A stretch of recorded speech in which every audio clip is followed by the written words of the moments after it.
Welcome to Handmade Happenings. I'm Marissa. Today I'm trying quilting. Again. Hopefully this goes better than last time.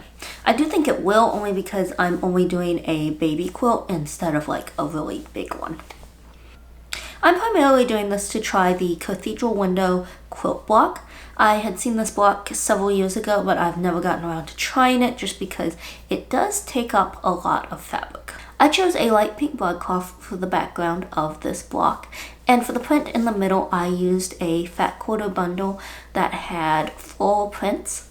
There were 5 in that pack, but I only needed 4, so there were a couple that looked very similar, and I just used the one that looked best with the others and left out the other.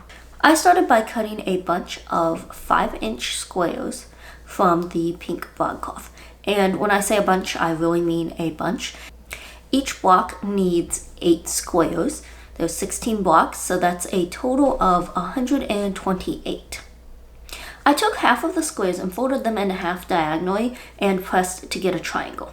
Then line the raw edges of the triangle up with 2 of the edges of a remaining square. Repeat with 3 more squares. Now these get arranged into a larger square with the triangle sides meeting in the middle so that they form what kind of looks like a diamond. So I assemble by sewing all of the squares to the ones that would go beside them and then press the seams open before sewing them to the sets above. And just repeat a lot. This is where batch sewing really comes in handy because I was able to do the first step on all of them, followed by the second step on all of them. Now this is sewing through 6 layers of fabric here, and that's pretty thick. I actually switched sewing machines, and even with my quieter machine, there was still kind of like a thumping sound.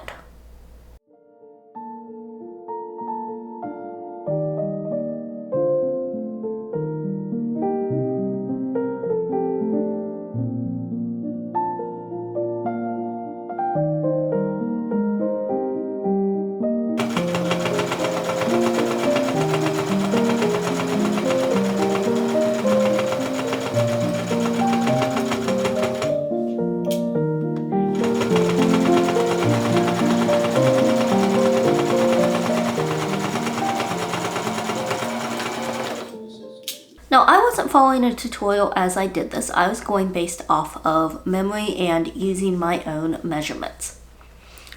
So after sewing and pressing all of the squares, I measured the inside square, the one created by the triangles, to help determine the size that I needed to cut of the printed fabric. I ended up cutting them at 5.5 inches, and that's 4 squares of each of my 4 prints.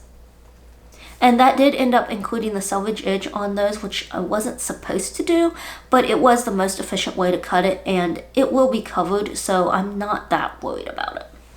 However, as it turns out, that was probably unnecessary because that sizing wasn't quite right. I looked up the tutorial after the fact and found out that the printed square that goes in the middle is really just supposed to be cut to the exact same size as all of the other squares, so in my case, 5 inches. Now I'm taking the floral fabric and centering it in the squares created by the triangles. Then folding over those loose edges over my printed fabric, pinning them in place and top stitching around them. And what this is supposed to do is it's supposed to cover the raw edges of the printed square. However, for me, I had a few spots in the corners where it did not completely cover it, which really makes me wonder how that would have worked with a smaller square, because I feel like that would have made it even harder to cover up those raw edges.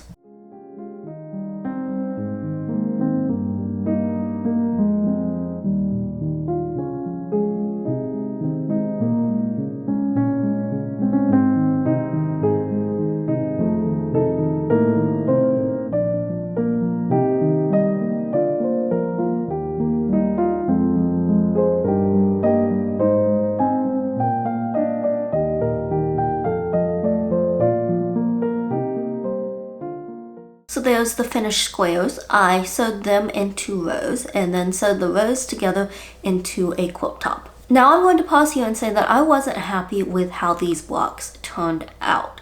I wasn't getting the pronounced curves that I was seeing in a lot of the quilt blocks that I was seeing online. And because of that, I feel like I could have gotten a similar look to what I ended up with just by sewing pink triangles to each side of my printed squares. Now, I do think there were a few things I could have done that would have helped this.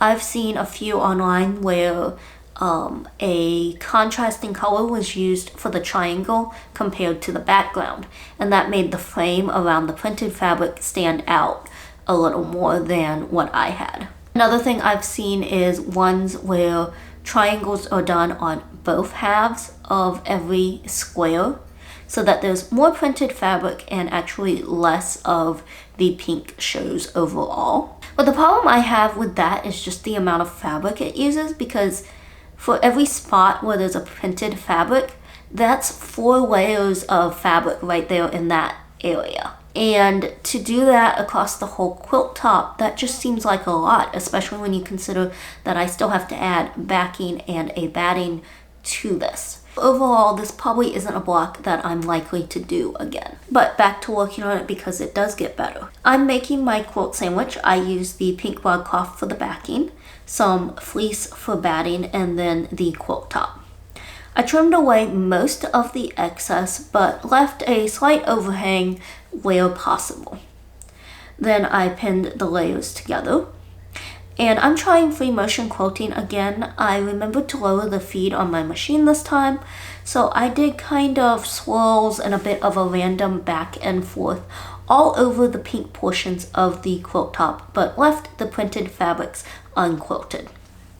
And this part did use a lot of thread. I don't know that I've never noticed just how much it takes before, because normally I would use white, and obviously I keep a lot of that on hand. But this time I was using pink and I ran out part way. So then I had to run out and get some more in order to finish it. Once that was done, I trimmed off the excess fabric, then started preparing the binding by cutting 2 1/4 inch strips of broadcloth. Then joined them together and folded and pressed it in half. As I was editing this, I discovered I had lost the footage for this last step, which is attaching the binding. So I will just link the tutorial that I follow in the description. I definitely liked it better in the end. A lot of my projects recently have been going through kind of an ugly duckling phase right there in the middle, but thankfully this one turned out.